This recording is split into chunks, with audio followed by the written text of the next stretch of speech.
know what, guys? I try to control things in life and plan ahead. But sometimes we have to surrender to reality. I mean, life is changeable and magical. This principle also applies to our Twitter research report and podcast making process. For the Twitter report, I met two major problems. First, choosing a research topic, and second, sorting out useful information from hundreds of thousands of tweets. Please do not laugh, because I hardly use Twitter or Instagram, this kind of social media platforms. So at first, I did not even know what hashtag was. In this case, the hashtags I started with, such as Brexit, social media, and Starbucks, were just too general to research. Then, I tried to get some inspirations from my classmates.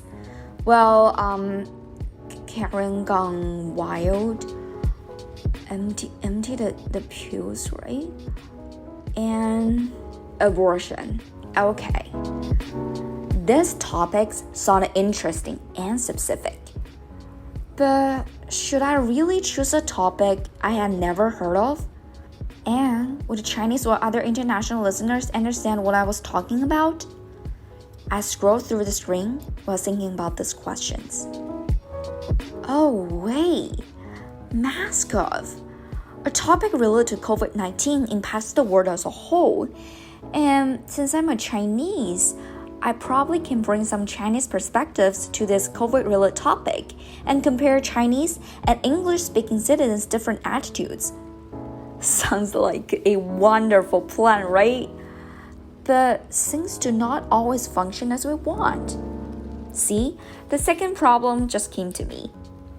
I thought there would be a meaningful Twitter conversation waiting for me to study. But I was totally wrong. I found out that over 5,000 lockdown-related tweets I collected using the software tags were mostly quarantine people's complaints, the general public's sarcasm about freedom-depriving governmental policies, and people's daily lives under this lockdown period. This was not what I expected. But I did not wish to give up. So I spent about 3 hours reading and filtering the data and then classifying the rest of the 50 tweets according to their types of communication, tones, mode of appeal, and other elements. I followed the same procedure when investigating Chinese attitudes towards the lockdown policy on Weibo, a Chinese version of Twitter. By recognizing problems and working around them, I was finally able to make my graphs and write my Twitter report. And then the audio project came to me. I liked this assignment more than the first one because I had experience recording and editing podcasts back in high school and enjoyed doing it. But the problem this time was also caused by life's uncontrollable nature. I wrote down my script and planned for audio clips before searching for actual interview content online. After doing the research, I found out that some resources that I wanted did not even exist. For example, I planned to insert a series of audio clips describing lockdown policies with negative words. I wanted to show that different interviewees use a negative tone to describe lockdown policies. One says terrible, another says awful, and the third says the worst. Then I would use Adobe Audition to put them together.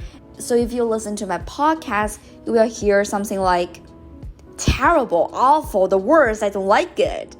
Don't you think this tactic is really impactful? However, it was extremely hard to find so many people discussing the same event, all with a negative attitude. So I had no choice but to drop it eventually. But that's okay. That's totally fine. I think we all should learn that plans come with changes, but some unexpectedness should not be the reason to hold us back. We should learn to not only plan, but also make adjustments. So next time, when things go off track, do not worry. Let yourself think about the problems, see how things go, and come up with solutions.